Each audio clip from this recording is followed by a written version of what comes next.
Ahoy! They're not moving at all. They're moving super slow. You're good.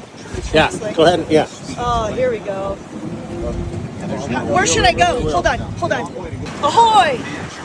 Hi. Hi. Okay, so introduce yourself and let us know what we're gonna do right now. Yes, hi. I'm Zhong. I am the director of organizing here at Freedom Inc. And I'm about to give you a tour of our beautiful building. Nice. And now, as you talk, can you also explain what the mission of Freedom Inc. is? Yes, so we are a local Black and Southeast Asian queer feminist organization located in Madison, Wisconsin.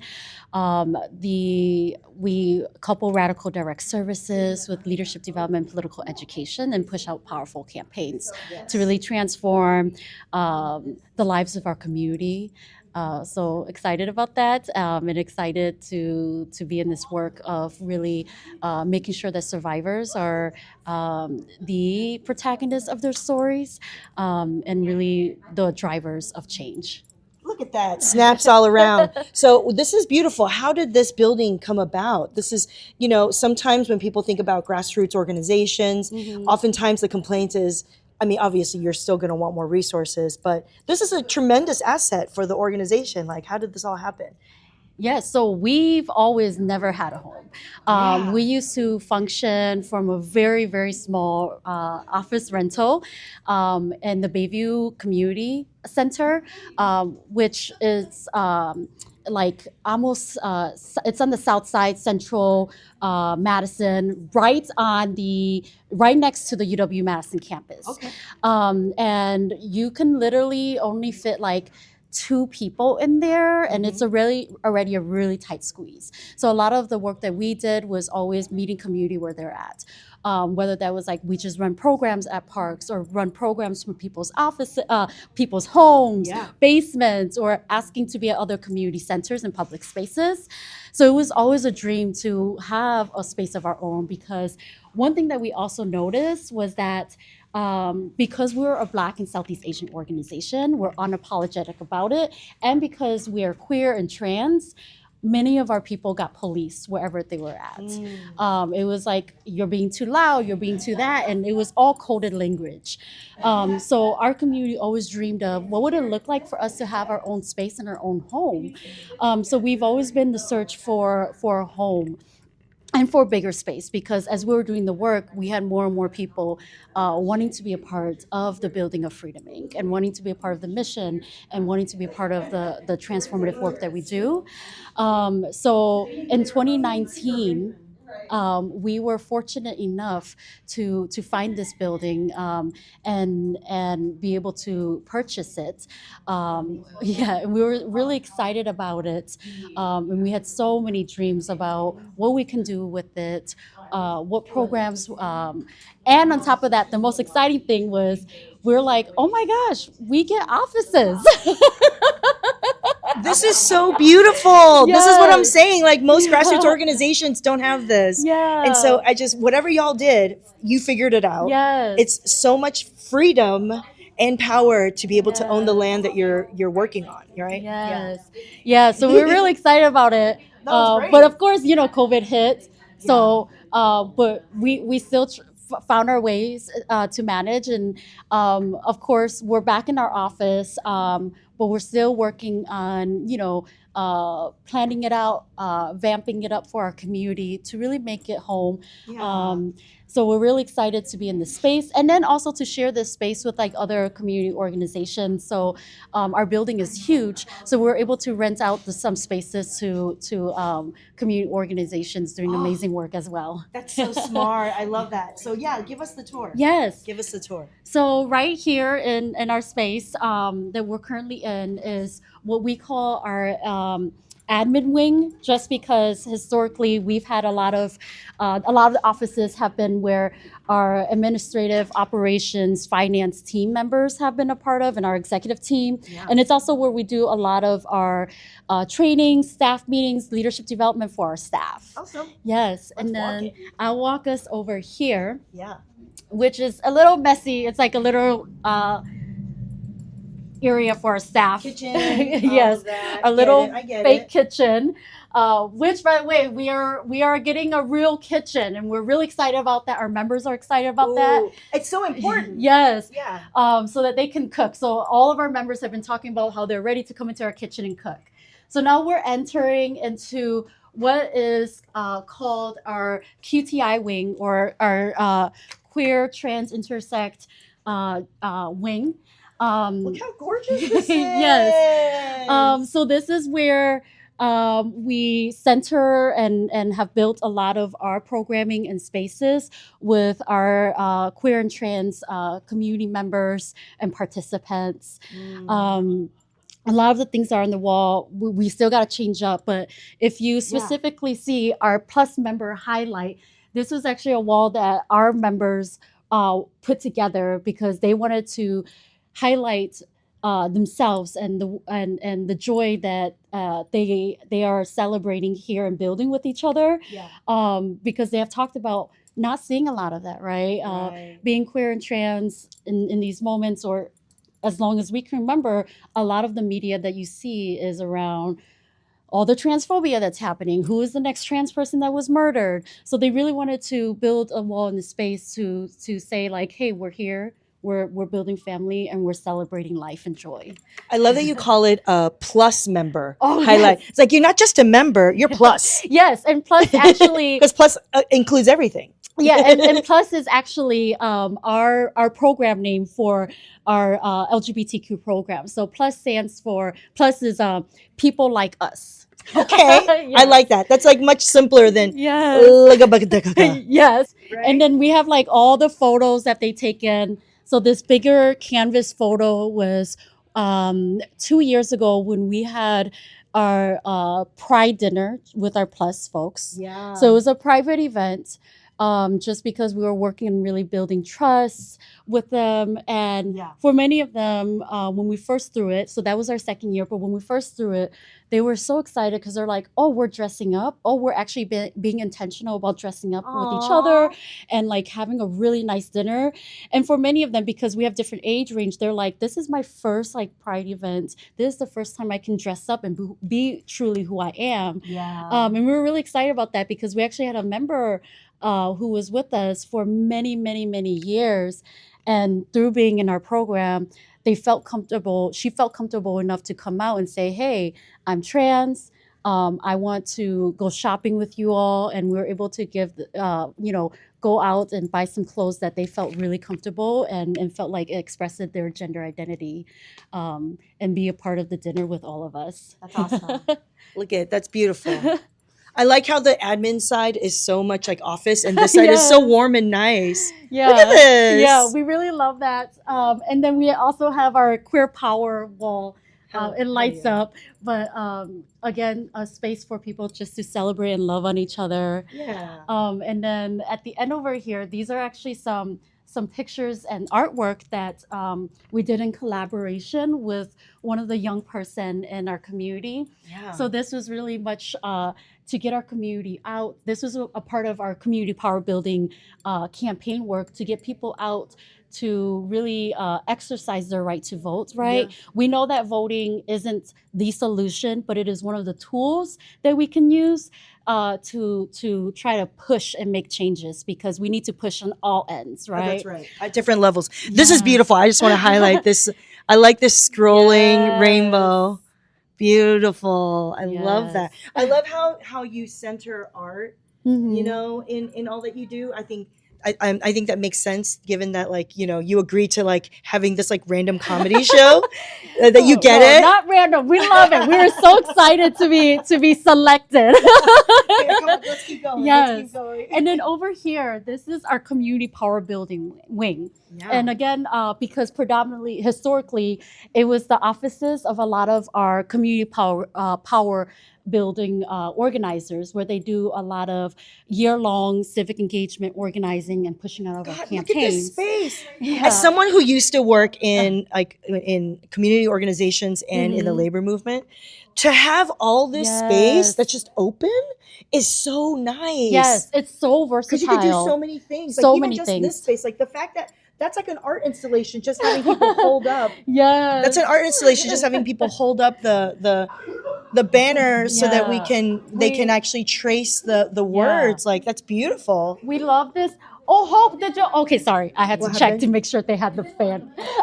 No, I should trust them. No, yeah, we love how versatile this space is. Yeah. So there'll be, depending on the season, the time, the months, we would have our phone bankers and canvassers in this space at their individual tables, making their phone calls to community members, preparing to canvass and go door knocking, right?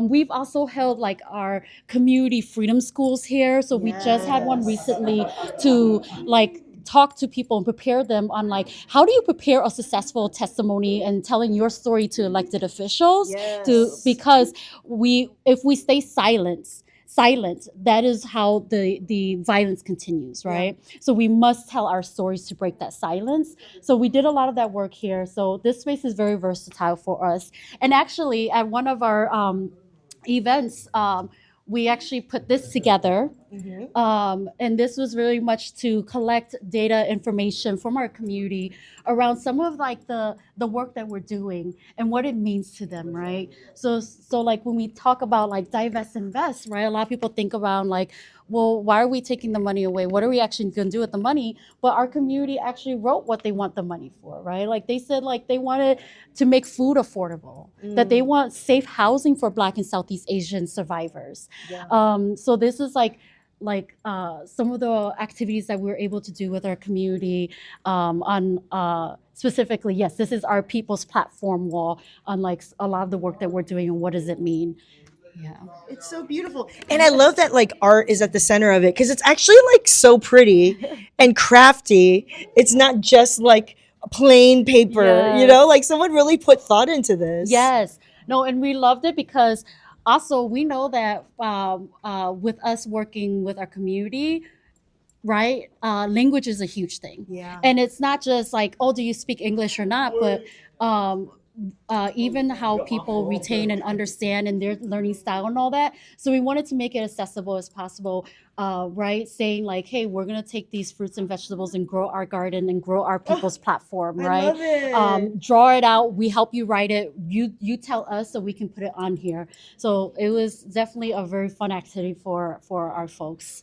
I love it. Yeah. I love that there's hydroponic vertical garden. Yes. Y'all want to check it out? Yeah, let's go check it out. I mean, I feel like this all makes sense. Like, I feel like if you're any kind of organization that represents marginalized communities, you have to have a kitchen, and food is so instrumental to like the community building. So I love that you're like actually thinking about making a full kitchen, and the fact that you actually have indoor farming. Yes. Come on.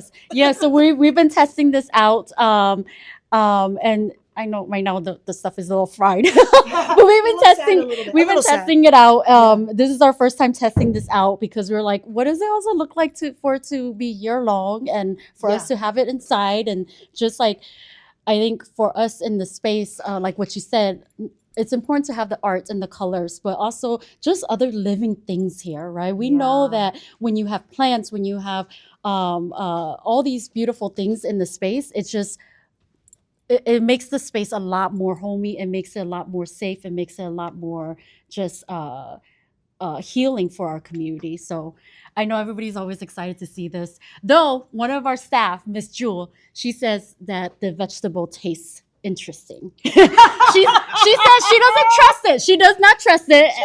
She doesn't trust it. She says it don't taste like the earth and the ground. She don't know where it's coming from. Wow.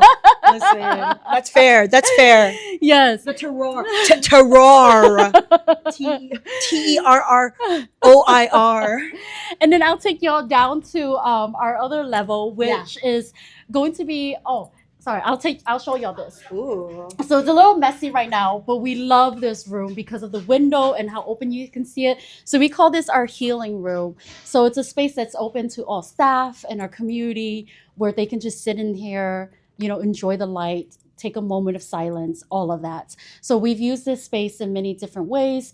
At one point, we had our altar up here, and then we're trying to find a different home for it at this moment in time.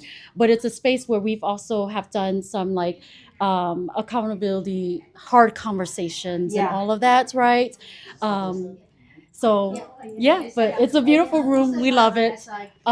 Accountability, hard conversations. Yes. But the funny thing is, when we first saw this place and we were touring it, everybody wanted this to be their office. Right, obviously. It's a beautiful space. Yeah, but I'll show you all downstairs. Yeah. And let me just move this.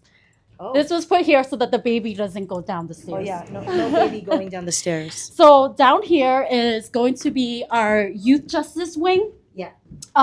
And it's that because historically, our youth justice offices and our youth justice organizers, their offices used to be down here. Okay, got it. Yeah. Let me turn on the lights. Yeah, so you're gonna see a lot of like different artwork down here because we currently have our Books and Breakfast program that's happening. What's that? What's that? Yeah, so our Books and Breakfast program is modeled after the Black Panthers free breakfast program. So it's a program for elementary age kids. They come in the morning with us. We provide them breakfast, and then we provide some literacy support for them. So we read some social justice books. So a lot of the books are around like body safety, around LGBTQ identities, around immigration, deportations, all of these things, right? What does it mean to be a refugee? What does it mean to, what is police violence? What is police violence and how are kids understanding it, right? And it's important that we talk about these issues because kids, they see what's happening, they hear what's happening. Mm-hmm. And it's so important that we actually sit with our children and actually talk through and make sure that they're understanding what's going on. Yeah. And also that they also have agency and a voice and can take action steps to really making change, right? And too often adults overlook young people, especially very, very young people, and thinking that they don't know what's happening, but they see and they hear and they're scared. So it's very much a space so that they can learn and be in community and also learn about these things. So just this week, they did a session around like Hmong, what does it mean to be Hmong and all of that. So over here, you also see like them writing letters to Hmong kids. And then they also did some around for Black kids, right? And what does that mean also? Mm-hmm. And then over here, they did some self-portraits.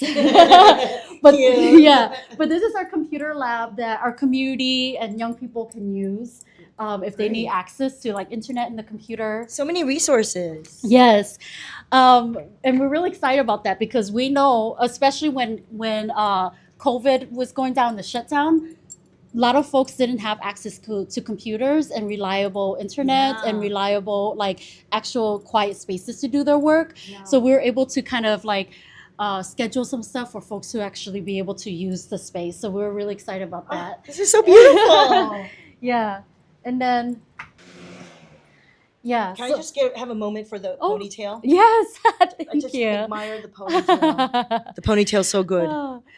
Yeah, so, this is our Youth Justice Wing. And right now, it's all messy. We just had our Books and Breakfast program yesterday.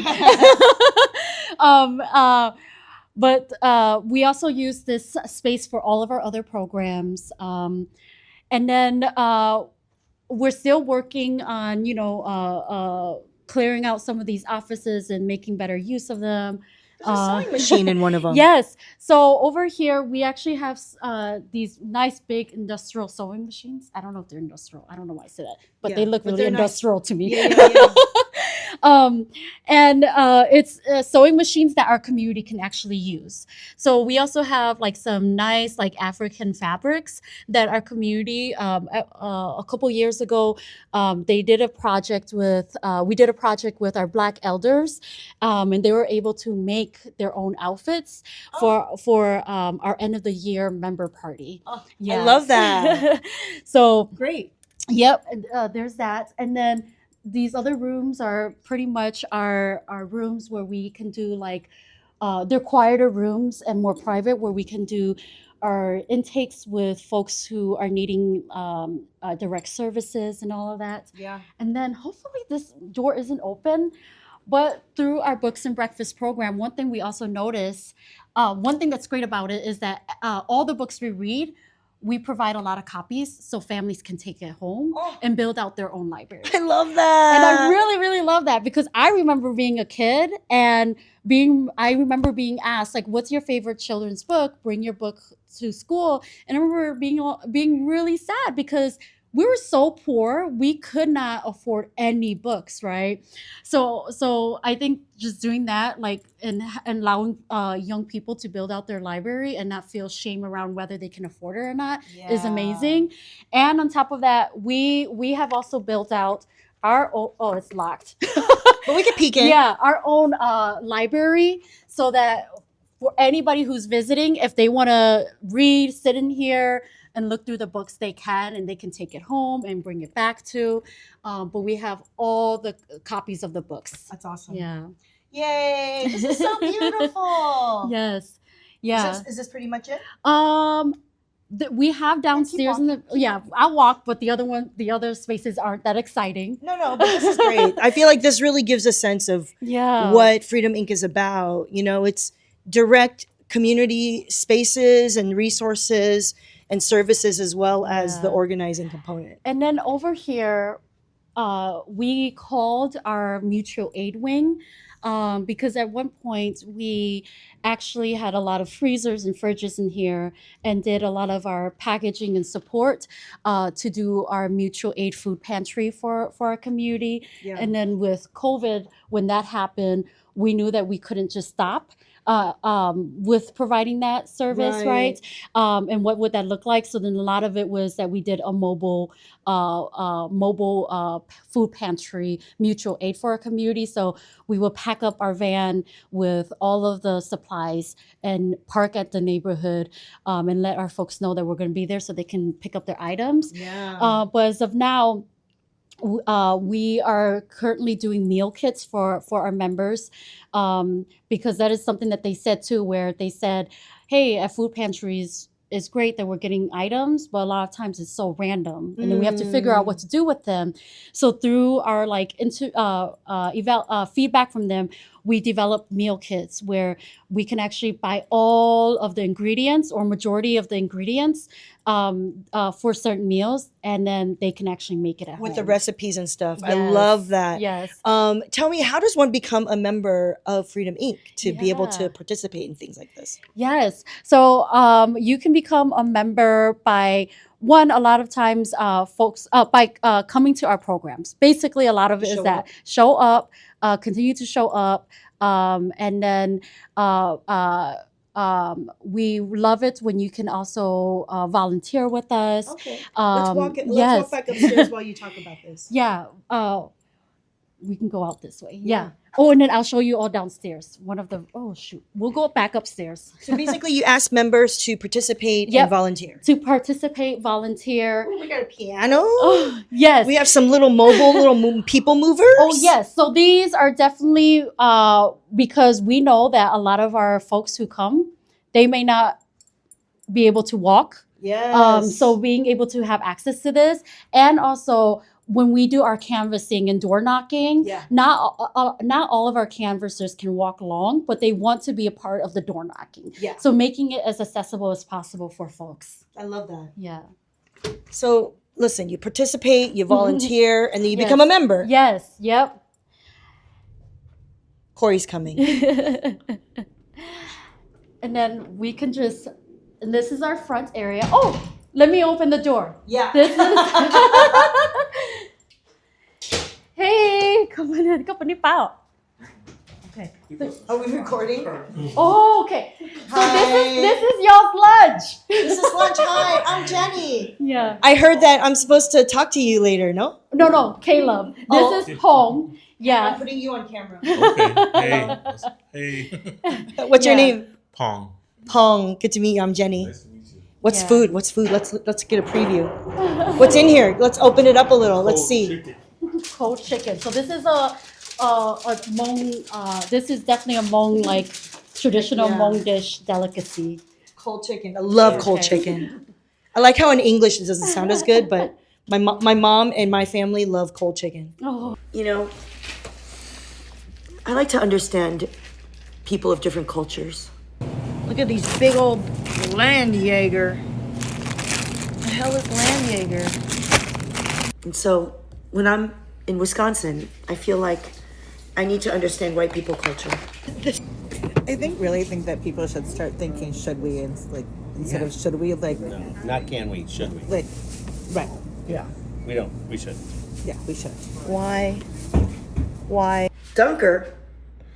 Party doer.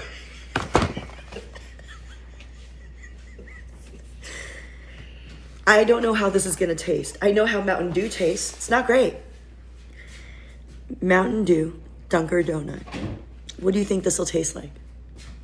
Sugar. It smells like sugar.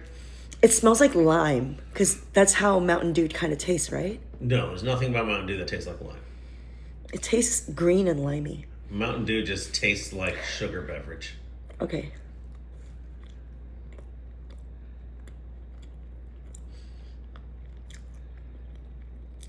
You know what it tastes like? It tastes like the lime flavored Gatorade. I'm telling you. It tastes like lime flavored Gatorade. Yeah. You know what I'm talking? You know what I'm talking about? This is like you're eating Shrek's butthole. Stick your tongue right through that.